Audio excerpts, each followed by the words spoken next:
Si vous voulez qu'on ne revienne plus, il faut les dénoncer. Hein. Dire où ils se trouvent. Il faut nous aider, madame. Vous savez que vous pouvez les dénoncer anonymement? Oh, j'aimerais bien voir ça.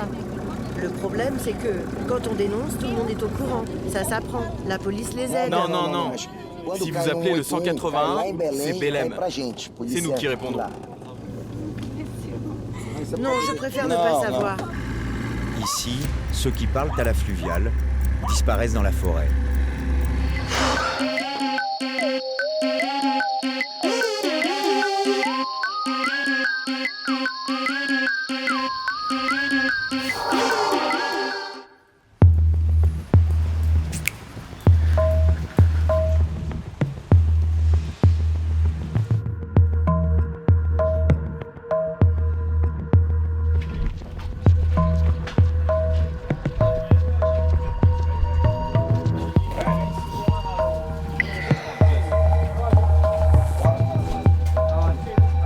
Bonjour. Sébastien. Salut Sébastien, bienvenue à bord. Bom dia. Bom dia. Lui, c'est Arturo, le chef de la délégation. C'est lui qui va diriger l'enquête. Il y a eu un braquage avant-hier. On va tous aller sur place. Arturo, je pense qu'on va commencer par la région de Breves. On va aller directement là-bas, non? Oui, mais on attend encore des informations concrètes. On a quelqu'un sur place, mais c'est pas encore très clair. Il y a un village qui a été livré en essence, on n'a qu'à aller là-bas. Super. Je suis avec les forces d'intervention anti-pirates de l'Amazonie. Nous partons de Belém, la principale ville de l'estuaire du fleuve Amazone. Nous sommes dans l'état du Pará, au nord-est du Brésil, direction la région de Breves, à 11 heures de bateau. T'étais déjà venu dans le Pará? C'est la première fois. Ici, c'est la route principale pour les marchandises. Il y a surtout des produits électroniques qui transitent par là. Et combien de temps dure une attaque? Ils sont rapides, non? Ça dépend. Ça dépend du bateau? Oui, de ce qu'il transporte. Si c'est un navire de croisière avec des passagers, c'est rapide. Il faut ça en maximum 1 heure. Et ils disparaissent. Maintenant, si c'est du combustible, il leur faut 4 ou 5 heures. Les portables ne passent pas là-bas. On ne peut pas intercepter les appels dans cette zone.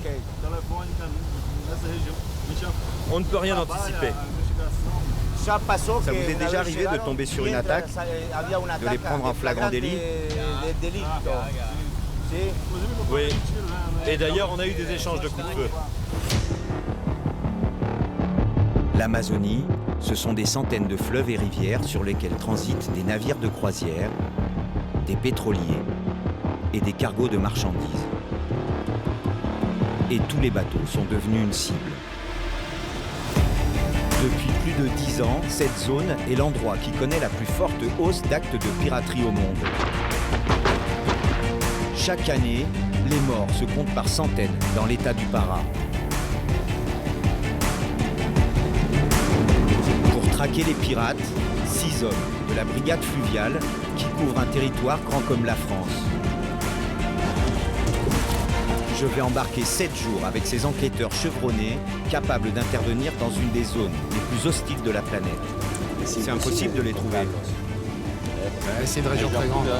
7 jours durant lesquels nous allons passer la jungle au peigne fin et remonter la piste de 150 barils de pétrole.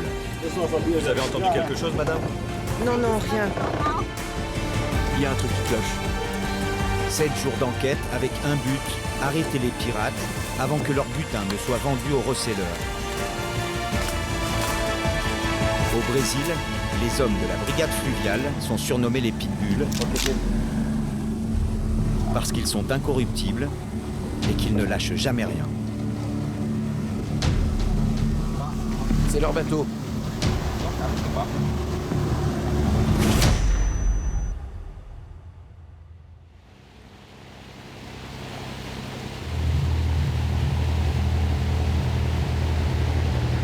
C'est le premier jour. Les seules informations qui sont arrivées au QG de la fluviale viennent de leurs informateurs locaux. Il y a 2 jours, un convoi s'est fait braquer 150 barils d'essence. L'attaque a duré 6 heures, l'équipage a été séquestré. À cet instant, les pirates sont en train de cacher le butin dans la jungle et tentent de le revendre. Nous avons 48 heures de retard sur eux.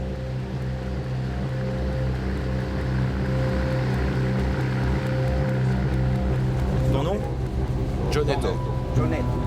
Il y a combien de policiers dans cette zone? Vous êtes combien? On n'est pas beaucoup, on est 6. On a beaucoup de travail. Pour nous, c'est très dur. Les actes de piraterie se concentrent sur une zone très vaste. Les commissariats locaux sont trop loin. Ils nous aident un peu, mais c'est pas grand-chose. En fait, on fait l'enquête de A à Z. C'est nous qui devons tout faire, sans rien espérer de personne. Mais c'est pas plus mal. Car la plupart des policiers locaux ici, ils sont corrompus. L'enquête doit démarrer à Montemoria, un village connu pour son commerce illégal de combustible. L'arrivée est prévue pour le lendemain matin. J'ai 11 heures de voyage, donc je vais m'installer.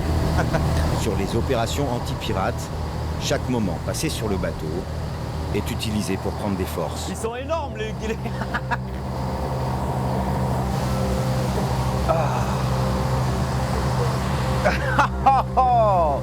Parfait. Nous allons vivre 7 jours sur ce commissariat ambulant, avec sa salle d'interrogatoire, la salle à manger et la cuisine.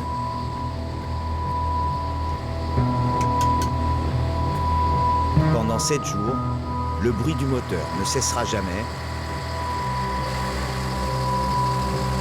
et l'odeur d'essence sera omniprésente.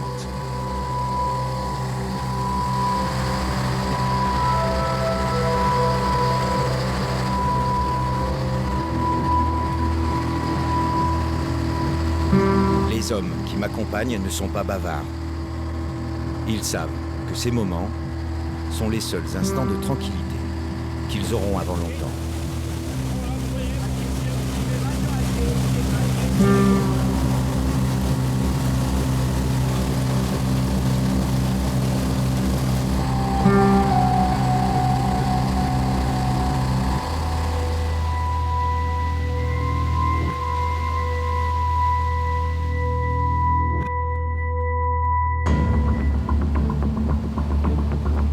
C'est le deuxième jour.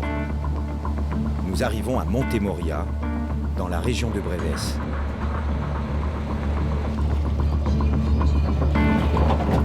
Pour trouver les pirates, il faut d'abord chercher ceux qui rachètent leur butin. C'est la première étape de l'enquête. L'essence, c'est la marchandise préférée des pillards, le produit le plus facile à revendre. Chaque semaine, des millions de litres sont écoulés sur le marché noir. Ils proviennent tous des attaques de cargo. Par radio, un des habitants a signalé à la brigade une livraison suspecte qui a eu lieu la veille.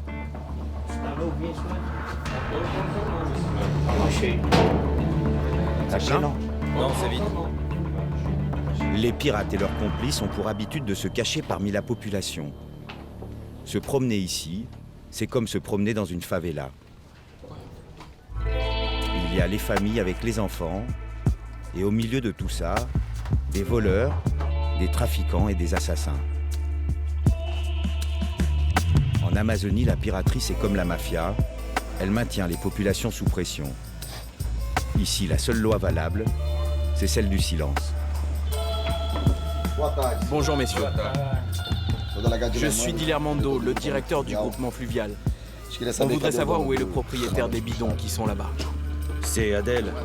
D'accord, c'est Adèle. Mais je veux surtout savoir où il est.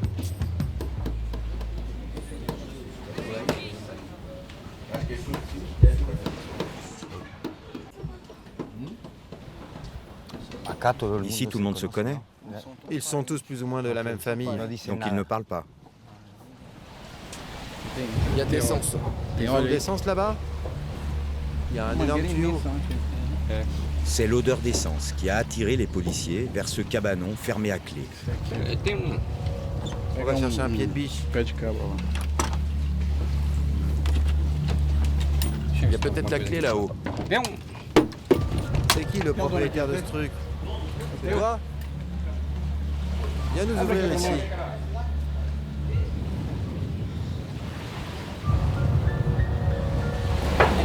que je vois quoi? Là-bas?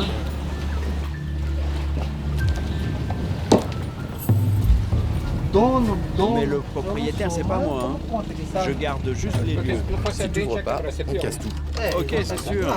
Mais vous savez, monsieur, si vous avez besoin de quelque chose, il suffit de demander. Je suis à votre service. À l'intérieur, 3000 litres de combustible.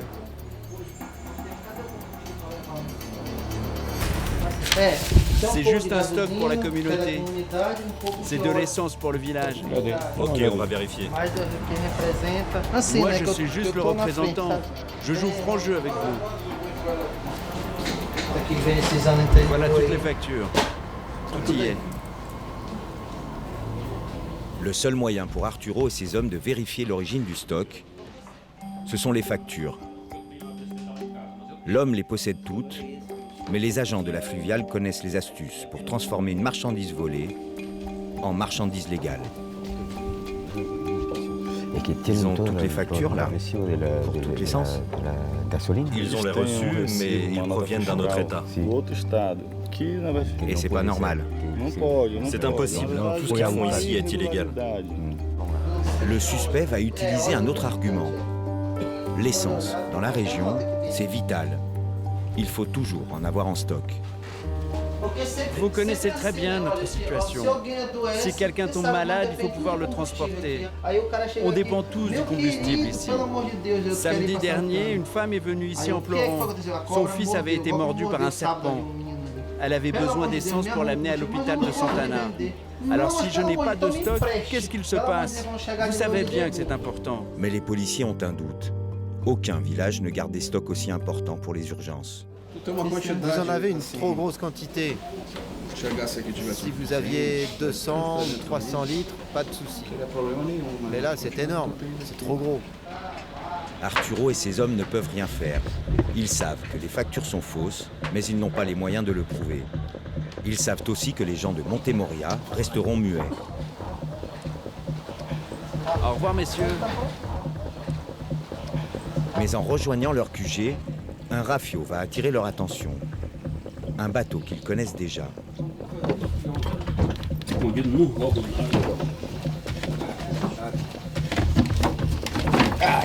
C'est celui-là? Vous pensez qu'ils ont utilisé ce bateau? Exact. C'est pour le transport de combustible. Tu sens l'odeur d'essence qui remonte.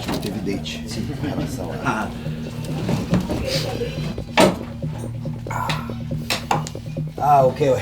T'as vu comme ça sent fort? Ça sent fort l'essence, ouais. Bon bah, nouveau interrogatoire. Bing, bing, bing. Des fous furieux. Ouais, non. Alors on y va, quoi. Maintenant, ils ont un élément pour mettre la pression sur le suspect. Tout va bien? Oui, ça va. Est-ce que vous savez à qui est ce bateau? Il appartient au gars qui habite là-bas, il s'appelle Adèle. Il est où? On n'est pas chez lui. Ce bateau a déjà été repéré sur 2 autres attaques. Ah bon? Il est amarré ici et comme par hasard, dans votre communauté, il y a plein d'essence suspecte. On veut juste parler à ce monsieur pour savoir à qui il l'a loué.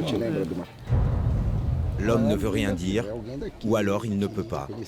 Les pirates ont pour habitude de menacer tous ceux qui parlent à la fluviale. Les policiers vont alors proposer aux habitants une porte de sortie.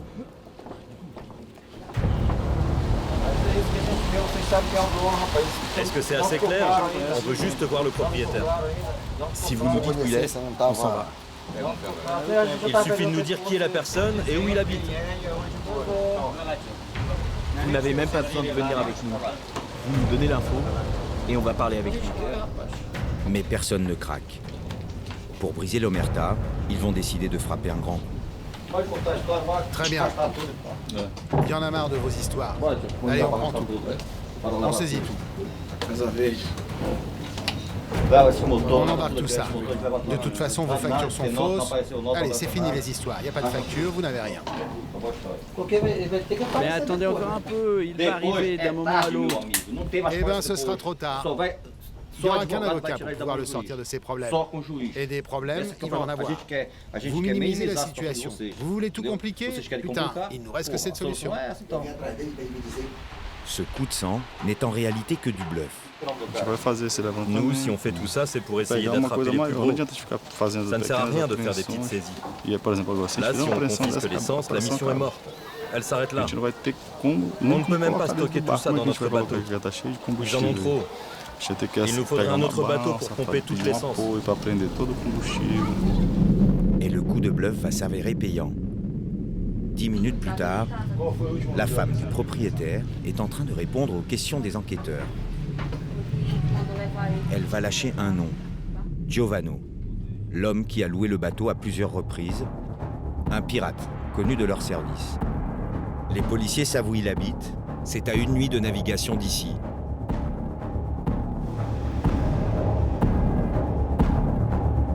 C'est le début d'une course contre la montre. Les pirates ont déjà commencé à écouler leur butin. S'ils arrivent à vendre la totalité des 150 barils, les policiers ne pourront plus rien faire. C'est la deuxième étape de l'enquête. Nous avons encore 24 heures de retard sur eux. Ok, bon, on vient de se réveiller. Ok. Obrigado. Gilet pare-balles pour tout le monde. Cette fois, il faut frapper vite et fort.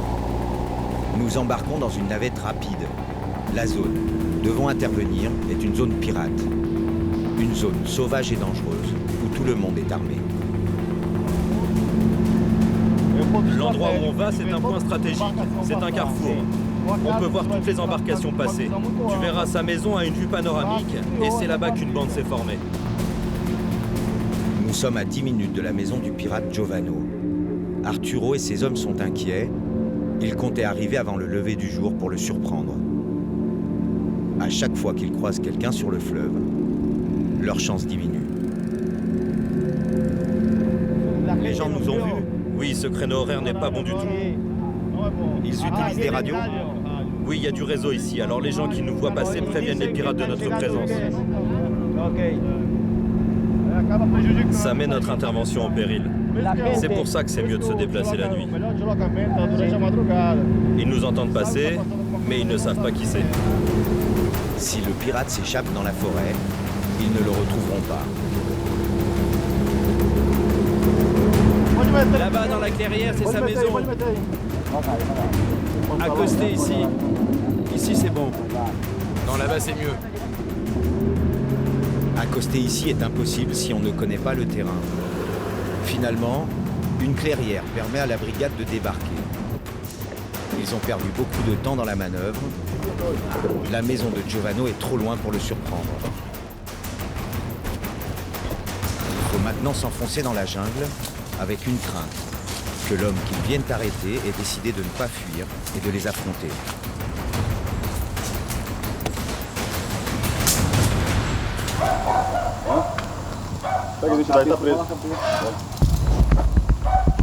Dans la maison, il y a un homme. Il n'offre aucune résistance. Prends son identité. Il y a des armes à l'intérieur? Je n'ai pas d'armes. Attendez un instant, madame. Restez là-bas. Je n'ai pas d'armes, je vous dis. Ok, on va vérifier. Ne vous inquiétez pas. Où est-ce que t'as mis tes papiers? Je sais pas trop, avec les autres documents là-bas. Votre nom complet? Giovanni Montero. Giovanni? Non, Giovanni. Ton frère habite ici, il est où? Non, il n'habite plus ici. Il est où? Comment il s'appelle? Giovanni. À l'intérieur, ils vont vérifier l'identité de l'homme qu'ils viennent de menotter. Il s'appelle bien Giovanni. C'est le petit frère de Giovanni. Mais ils vont aussi découvrir du matériel électronique de grande valeur et pas une seule facture. Ils sont bien dans la maison d'une famille de pirates.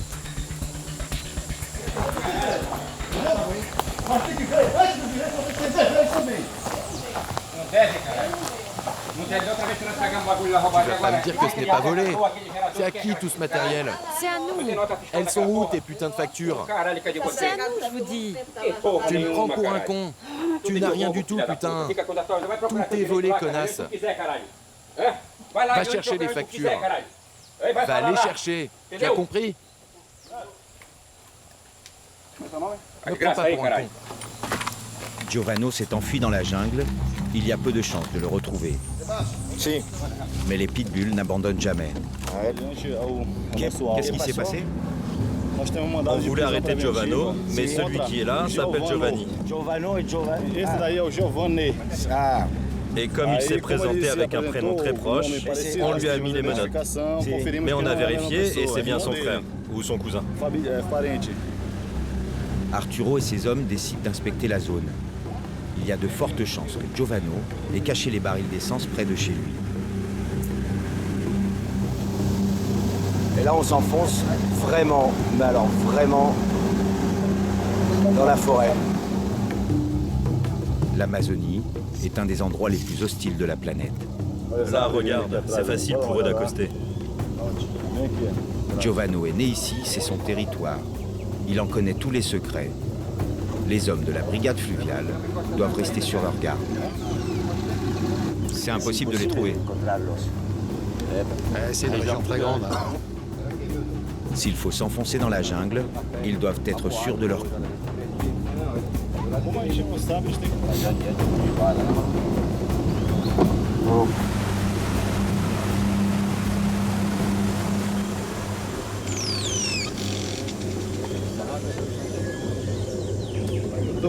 Je vois un truc blanc là-bas. Tu vois pas un truc blanc? Si, si. Vas-y, on accoste.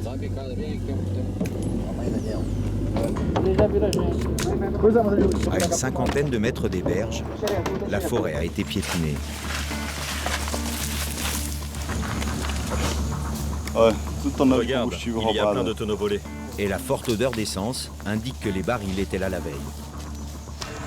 Il y a dû avoir beaucoup de mouvements, c'est dingue. La cargaison volée était encore là il y a moins de 24 heures. Mais Giovanni a été prévenu de la descente de la brigade. Avec ses hommes, il a eu le temps de tout déplacer. Ils savaient qu'on venait? Quelqu'un les a prévenus? C'est la police qui est venue. La police. La police d'ici. Ah, ok. Ah, ok. La police locale, elle est corrompue?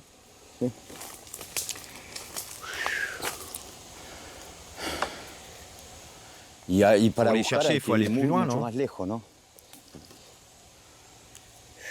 Les distances sont immenses. Nous, on est basé à Belém. C'est très loin d'ici. C'est très difficile de recouper les informations. Mais des fois, on arrive à... Jonetto a du mal à s'avouer vaincu.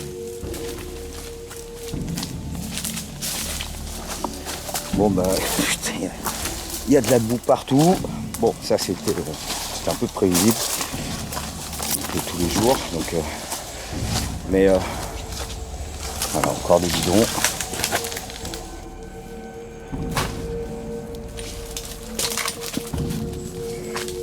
On s'approche quoi des pirates. Alors pour les trouver, je sais pas comment on va pouvoir faire.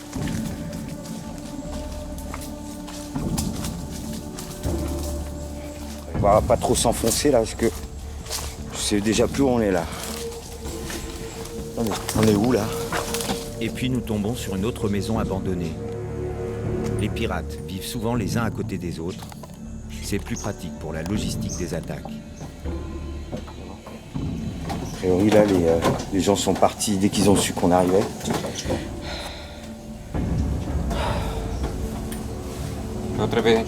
La dernière fois, on a saisi des armes et des gilets pare-balles. Et dans cette maison? Ouais, dans cette maison. Ah, alors vous connaissez ces gens?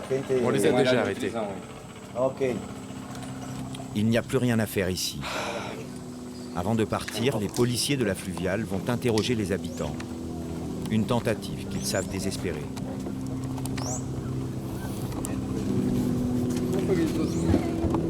Ils étaient au courant que vous veniez. C'est normal qu'il n'y ait plus personne. Vous avez entendu quelque chose? Je ne sais rien, monsieur. Des commentaires? Je n'ai entendu personne en parler. Si vous voulez qu'on ne revienne plus, il faut les dénoncer. Hein. Dire où ils se trouvent. Il faut nous aider, madame.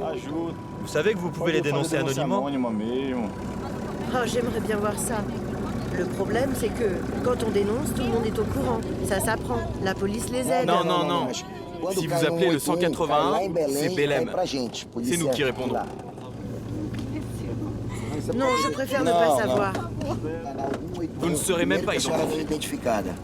Non, merci, je ne veux pas finir dans le journal. Ici, ceux qui parlent à la fluviale disparaissent dans la forêt. On ne retrouve jamais leur corps.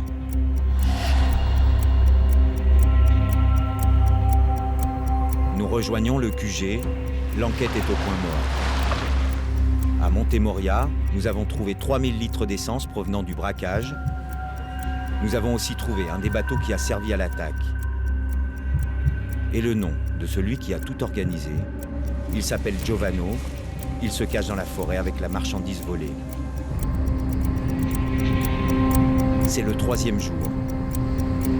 La brigade fluviale n'a plus qu'une seule carte à jouer, inspecter le bateau qui a été attaqué et interroger l'équipage. Nous allons remonter le fleuve pendant 2 jours. 2 jours pour reprendre des forces et faire la lessive. Si t'attaches ton linge à une corde, c'est plus facile. Plus facile? Montre-moi.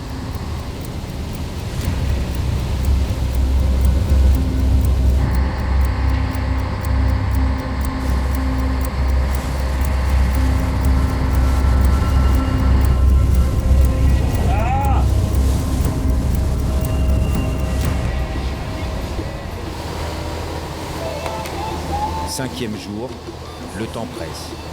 Les pirates sont en train d'écouler leur butin. On est à combien là? 8-0 pour eux. Dans 50% des affaires de piraterie, l'équipage est complice des assaillants. Voici le bateau qui a été pillé. C'est la 3e étape de l'enquête.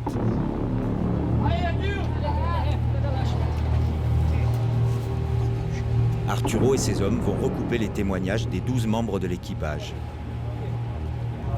Ils vont d'abord les prendre en photo pour pouvoir les confondre plus tard avec d'éventuels témoins.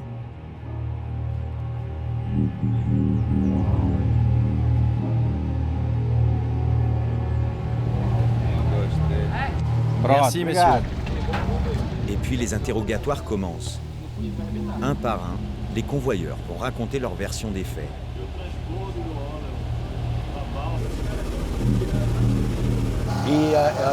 Vous avez une idée de ce qui s'est passé? Ou vous êtes toujours en train de chercher? On est en train de les interroger. D'après les premiers éléments, on pense que les membres de l'équipage sont impliqués. Viens avec moi, on va parler un peu plus loin. On va un peu s'éloigner d'eux.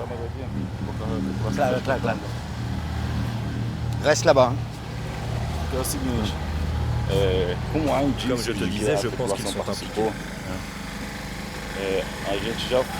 On est en train de chercher les preuves, parce que pour l'instant, on n'a que des indices. Il faut rester discret pour qu'ils soient en confiance. Ok, je comprends. En fait, vous y allez petit à petit et on attend. C'est une vraie enquête. Hein. Étape par étape.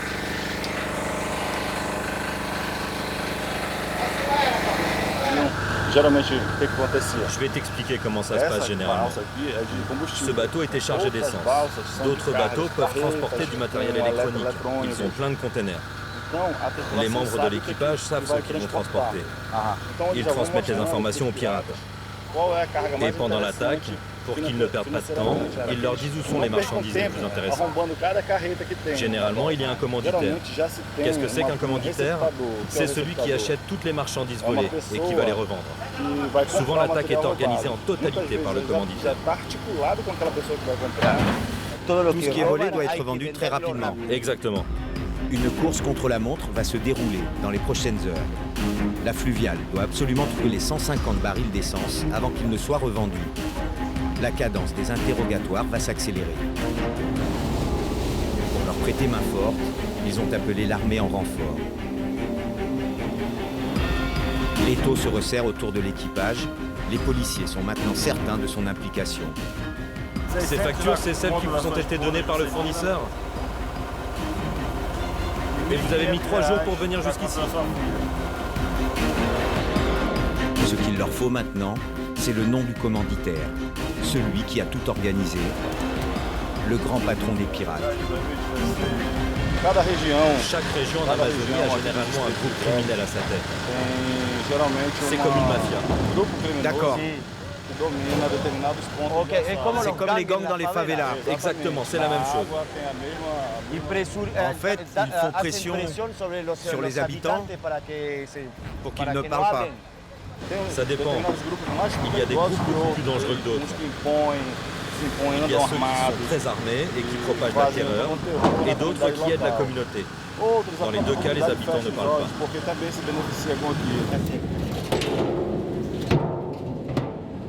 Arturo veut me montrer l'endroit où l'équipage était soi-disant séquestré. Dans les enquêtes sur les actes de piraterie, il faut toujours se méfier des apparences. Ah ouais. Regarde, ils ont écrit ça. Ça, c'est pour les narguer. Viens m'attraper. Attrape-moi si tu peux. Exactement, c'est un défi. Mais ça fait partie d'une stratégie. Ils en ont fait un autre ici. La bande des tatoués. C'est comme une signature de leur organisation. Ça,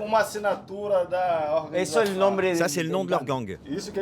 Oui, c'est ce qu'ils essayent de faire croire, la bande des tatoués. Mais il ne s'agit pas de la bande des tatoués. C'est pour détourner notre attention sur ce gang. Mais ce n'est pas ce groupe. C'est une autre organisation criminelle qui est derrière tout ça. Si. Et ici aussi. Oui, ici aussi. Ok. Je vous ai pas dit, ça fait 5 jours que nous sommes partis de Belém.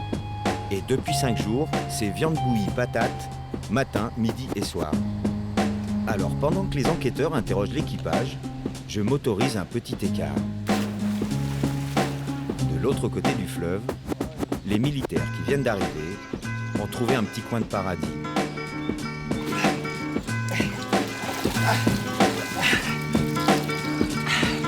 On va manger? Une cantine chez l'habitant. De quoi enfin varier le menu.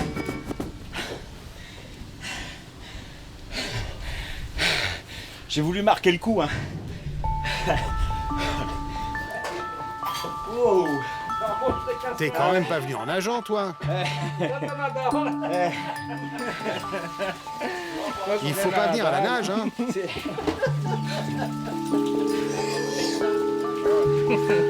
Au menu, bœuf grillé, crevettes et une spécialité locale.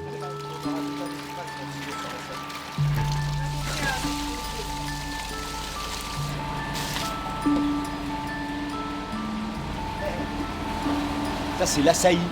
C'est un des fruits les plus nutritifs au monde. Les locaux, ils mangent ça depuis des siècles. Ça se vend partout dans le monde. Et c'est devenu super cher.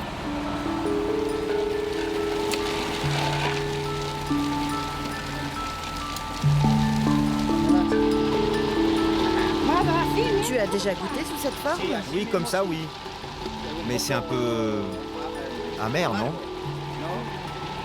C'est bon comme ça? Oui, ça va te plaire. À la brésilienne. Avec du sucre, c'est bon.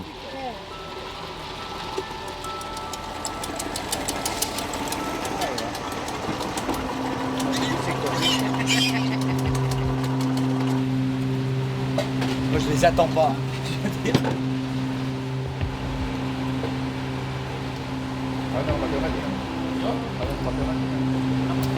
Les militaires aussi profitent de ce repas inespéré. Et je vais en apprendre beaucoup sur la faune locale. Dans le fleuve, il y a des piranhas. Dans le fleuve? Des piranhas? Non.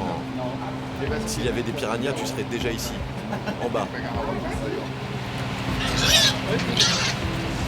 Par contre, il y a le candiru. Le candiru? Oui. Qu'est-ce que c'est que cette bestiole?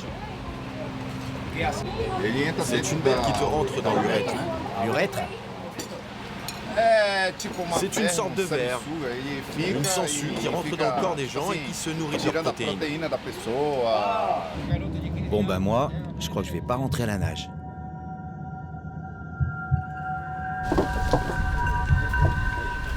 Vous m'attendez? Il y a un truc qui peut me rentrer dans l'urètre et j'ai pas du tout envie.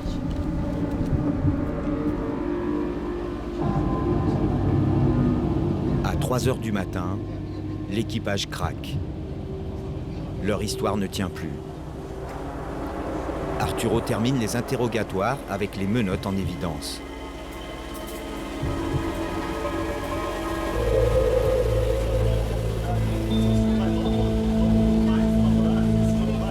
À partir de cet instant, ces convoyeurs de la marine marchande sont considérés comme des pirates.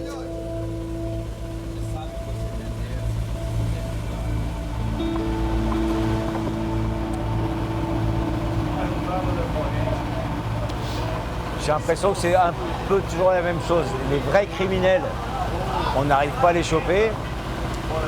Les policiers, ils sont pas trop corrompus, ils n'ont pas assez de moyens pour aller les chercher. Et les seuls qu'on arrive à choper, c'est les mecs qui sont sous-payés et qui se disent, bah, en voyant toutes les marchandises, tout l'argent qui transite, ils se disent, bah, je vais en croquer un peu, quoi. Là, le mec, en fait, il risque 5 ans de prison minimum, entre 5 et 15.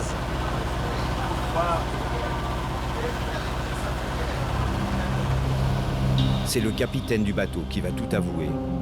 Ils ont reçu 1 200 € des pirates, 100 € chacun.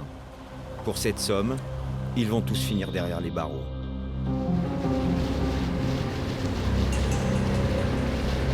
Sixième jour. Nous mettons le cap sur la ville d'Afua. Maintenant, la brigade fluviale a le nom du commanditaire, l'homme qui a tout planifié, le patron de Giovanno. C'est la 4e étape de l'enquête. On va commencer par faire le tour des bateaux et localiser ceux qui ont transporté le combustible. Normalement, on va pouvoir retrouver le commanditaire. Ok, celui qui a tout acheté. Oui. Il faut faire vite. La ville d'Afua est suffisamment grande pour écouler 150 barils de combustible en quelques jours. Ici, nombreux sont ceux qui ont besoin d'essence et ils sont tous prêts à l'acheter moins cher au marché noir.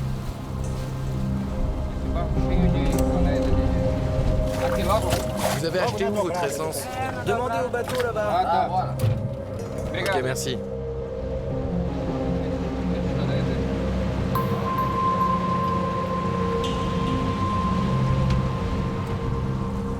Alors patron, fais pas trop chaud là-dedans.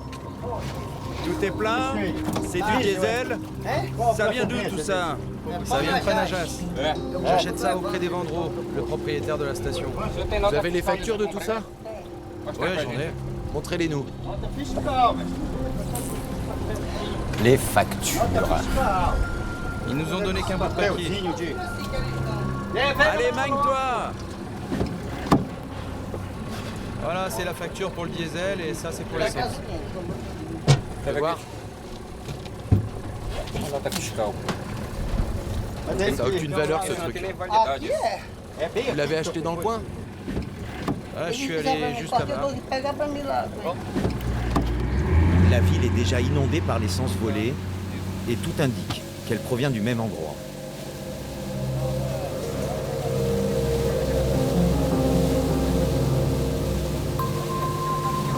Ah, c'est un bateau station essence en vrai. Et c'est ici, non? Ouais, c'est là.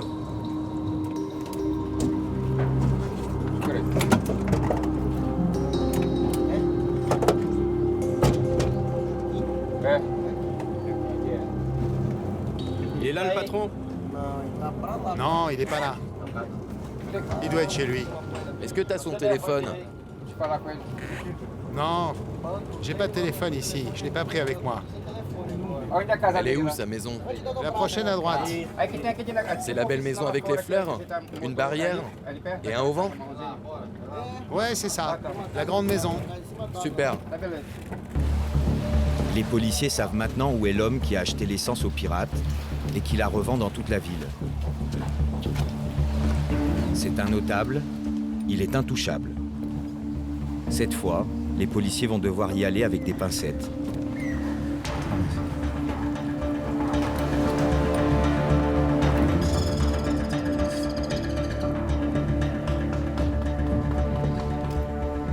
Donc on est normalement chez le receleur.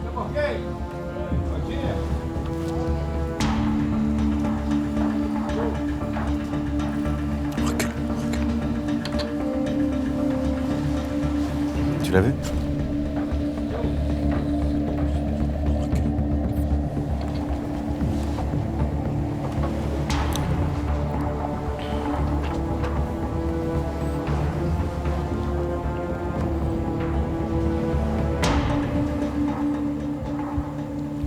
C'était un travail de fourmi.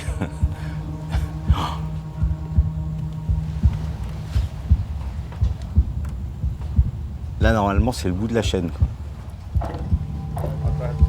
Pour échapper à la prison, l'homme va parler. Il va indiquer à la brigade fluviale où se trouve Giovanno le pirate et les 150 barils d'essence. Demain, c'est la dernière étape de l'enquête. L'assaut final.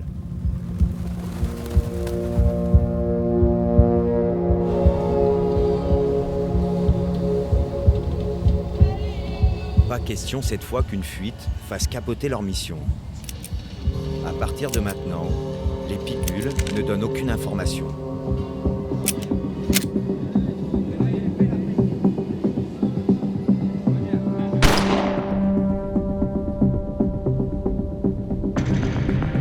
C'est le 7e jour. Nous sommes à 30 minutes de bateau de la planque de Giovanno. Bon, c'est reparti. L'intervention a lieu là où aucun des policiers n'est encore jamais allé. Alors ils embarquent avec eux un guide, qu'ils ont pris soin de cagouler.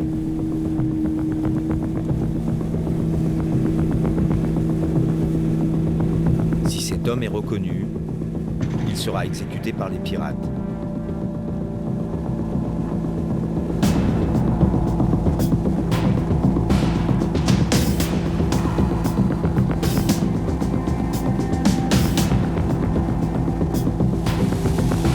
Il est 16h30, il fait 45 degrés. S'ils ratent leur coup, toute l'enquête tombe à l'eau.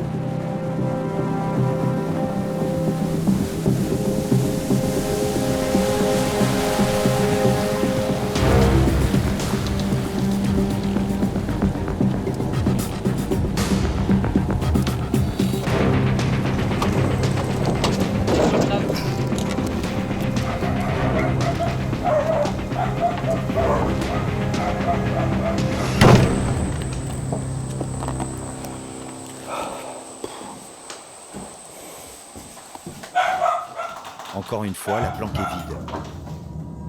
Il m'a demandé de fermer la porte.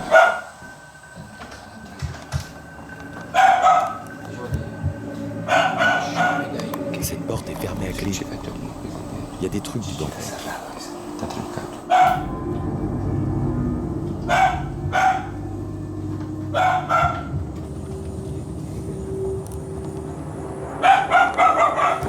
Giovanno et ses hommes sont visiblement partis de manière précipitée.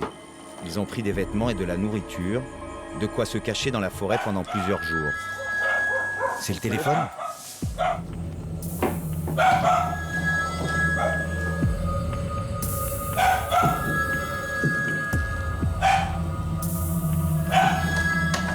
Sûrement pour les prévenir. Si le téléphone sonne, c'est que les pirates ne sont pas loin. Qu'est-ce qui se passe ?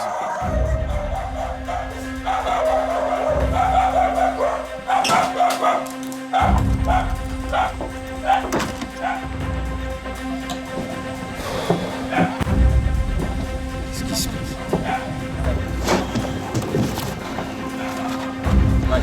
Qu'est-ce qui se passe ?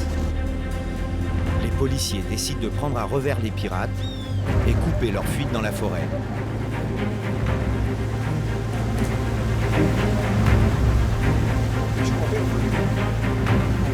Ils sont là, ils sont cachés dans la forêt. faut être attentif. Nous ne sommes plus qu'à quelques mètres d'eux.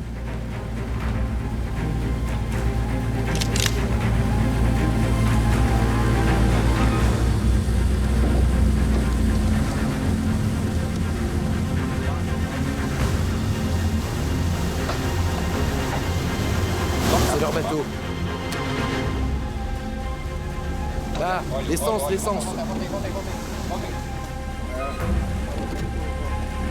Les barils. Les barils sont là.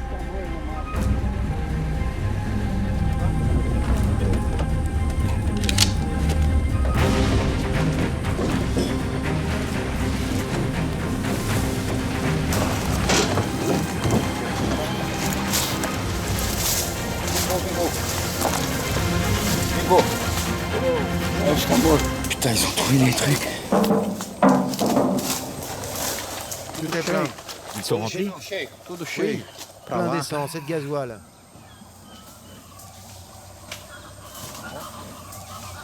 Ils sont partis? Comment vous allez faire pour récupérer tout ça? Je vais par là, prendre l'autre côté. Les pitbulls se séparent tous pour couvrir le maximum de terrain. Les pirates se sont enfuis, mais il reste une petite chance de les attraper. Et ça? Problème, dans la jungle, il ne faut pas se précipiter. Les pirates ont pu monter un guet-apens.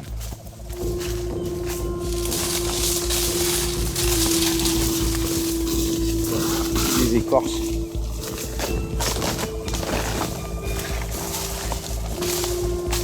Oh, il y a des épines partout, putain. Je lui colle au train parce que là, si je me perds, bah, c'est foutu là. Je sais pas où on est, je sais pas quelle direction on a pris.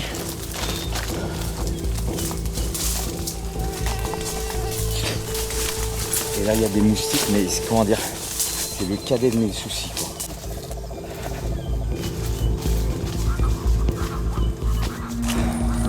On est où? Ah.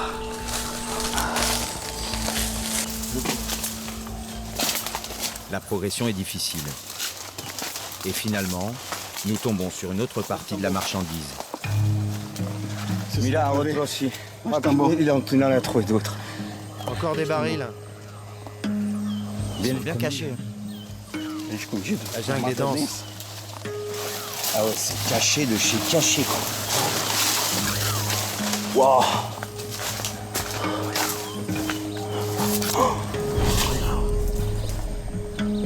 Pour sécuriser leur butin, les pirates ne cachent jamais la totalité au même endroit.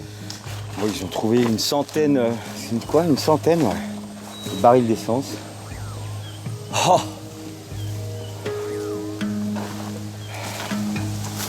Il y a un bateau qui est juste là-bas. Il y a le barco. Ah. C'est ce bateau qui a été utilisé pour l'attaque? Il l'utilise à chaque fois et il le cache ici. Oui. Il le cache dans un ruisseau difficile d'accès.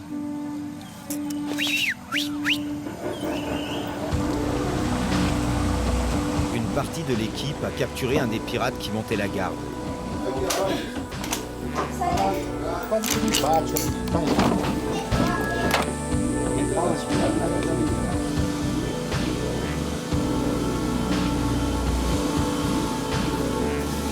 Pendant 2 jours, les policiers vont récupérer l'essence volée.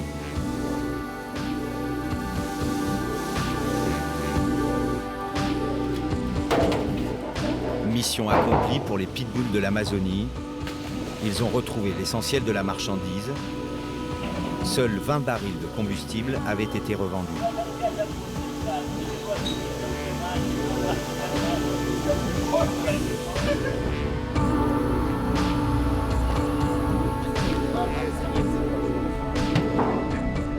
Comment on fait comme ça? On fait comme ça, force armada. C'est bon? Bon, bah ils sont contents. C'est une grosse prise. C'est une grosse prise, c'est une grosse photo, c'est un grand moment. 7 jours après mon départ, les hommes de la brigade fluviale sont repartis en mission.